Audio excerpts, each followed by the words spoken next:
말씀 잠언 14장 1절부터 16절입니다.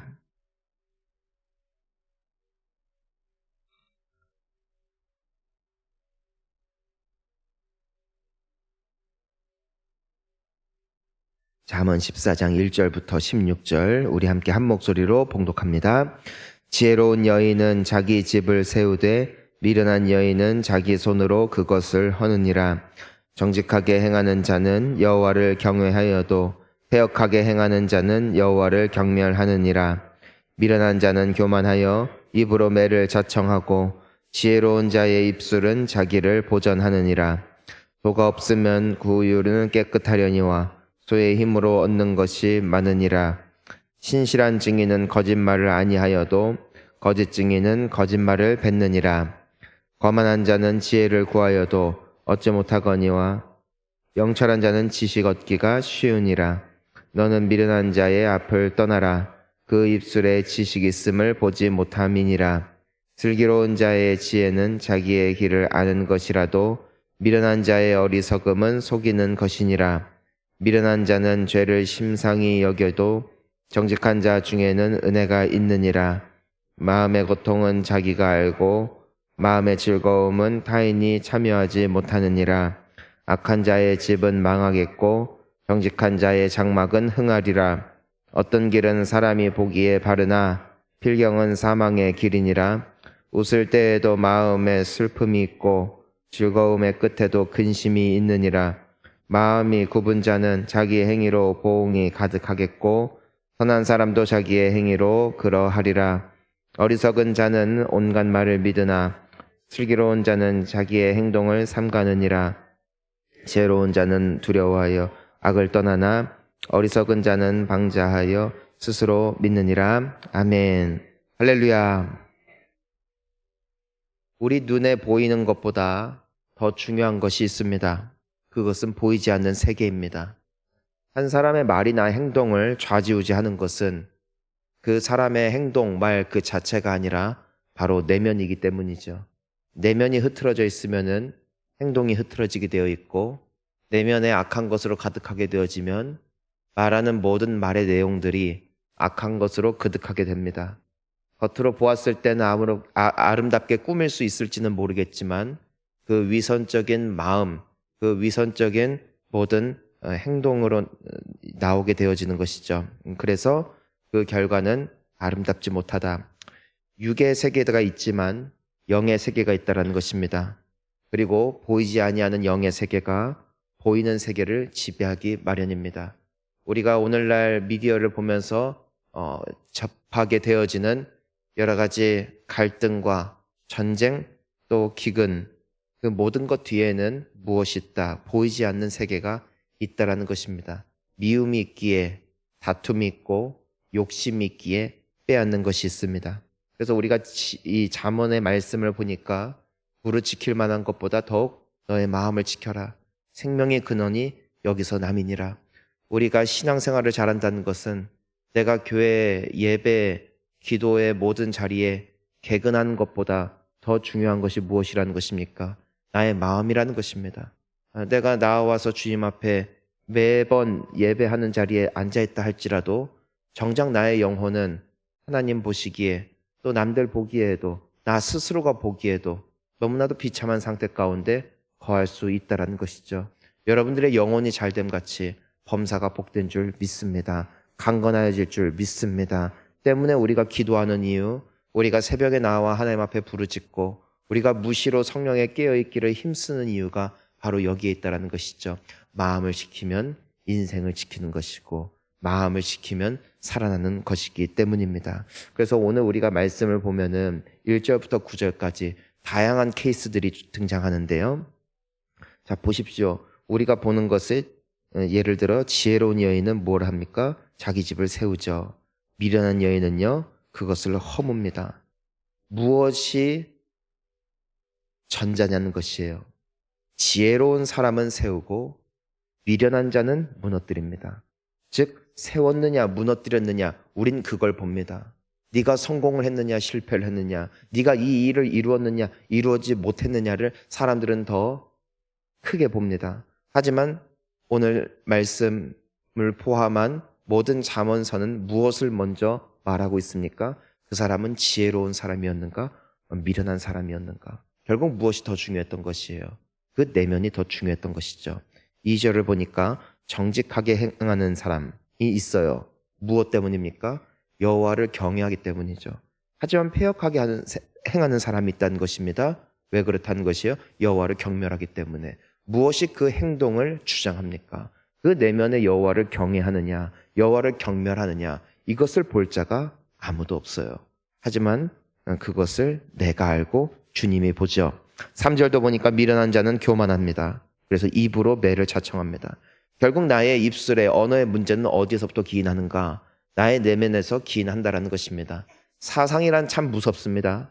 내가 누군가에 대한 가지고 있는 그 관점, 그리고 그 사람을 향하여 가지고 있는 감정이 결국 그 사람을 향한 내 입술의 평가와 직결되어지는 것이죠. 지혜로운 자는 하지만 자기의 입술을 보존합니다.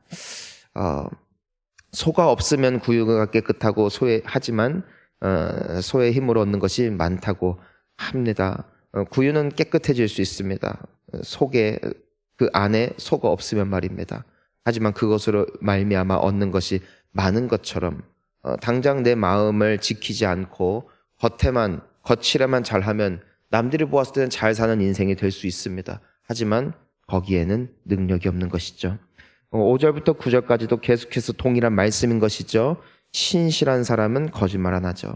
하지만 거짓된 사람은 거짓말합니다. 거만한 사람은 지혜를 구하죠. 하지만 얻지 못합니다. 명철한 자는 지식 얻기가 쉬운 것이죠. 그래서 남들의 말을 경청하고 하는 사람이 있고요. 또 남의 무슨 말 해도 나의 아집과 나의 고집으로 사는 사람이 있습니다. 이런 사람은 참 힘듭니다. 대화를 해도 바뀌기가 힘듭니다. 그래서 말 좀 들으라고 하죠. 하지만 언제 듣는다는 것이에요? 지혜로운 자가 되어질 때, 겸손한 자가 되어질 때 가능한 것 아니겠습니까? 그래서 미련한 자를 떠나라는 것이죠. 슬기로운 자가 있고 미련한 자가 있고 정직한 자가 있습니다. 여러분, 이것이 우리의 삶을 정한다는 것이죠. 이것은 마치 이거와 같습니다. 10절을 우리 함께 읽어볼까요? 마음의 고통은 자기가 알고 마음의 즐거움은 타인이 참여하지 못하느니라. 자, 우리는 행동으로 남들에게 보여주고 언어로서 또한 사람들과 소통을 합니다마는 마음의 고통과 즐거움은 누구만 합니까? 본인만 한다는 것입니다. 사람은 무엇을 통해서 사람을 평가합니까? 보이는 것을 통해서 그 사람을 평가합니다. 하지만 그 속에 무엇이 있는지는 아무도 알지 못한다는 것입니다. 그래서 사람은 오랫동안 두고 보아야 한다고 말하는 이유가 여기에 있는 거예요. 오랜 시간 보면은 그 사람이 대충 어떤 사람인지 각이 나오는 것이죠. 처음에는 언변이 화려하고 외모가 출중하고 눈에 띄는 사람이 사람들에게 인기를 얻게 되어지고 또 사람들이 보통 대개 따르고 좋아합니다. 하지만 그것이 1, 2년 지나면 다 없어집니다. 왜 그렇습니까? 시간이 지날수록 그 속에 있는 것이 드러나기 때문이죠. 결국에는 그 속에 있는 것이 그 사람의 미래를 또한 정하기도 한다는 것을 보게 됩니다. 11절을 보니까 그래서 뭐라고 되어 있어요? 읽습니다. 악한 자의 집은 망하겠고 정직한 자의 장막은 흥하리라. 자, 악한 자는 어떻게 사는 것이에요? 결국에는 그 모든 행동이 남들 보기에는 어떠하든 간에 악한 거예요. 정직한 자는요, 남들이 보기에 어떠하든 간에 그 선택은 어디에서 기인했다는 것이에요? 정직에서 기인했다는 것입니다. 다시 한번 말씀드립니다. 사람들은 행동을 보고 판단합니다. 그러니까 부지런하고 무언가 좋은 것 같은 사람을 칭찬을 합니다. 반면에 무언가 움직이지 않고 또 호응하지 않는 것 같은 사람은 거리를 두게 되어집니다. 하지만 그 속에 더 중요한 것, 그 인생의 미래와 향방을 정하는 더 중요한 것은 어디에 있다는 것입니까? 왜 했냐는 거예요.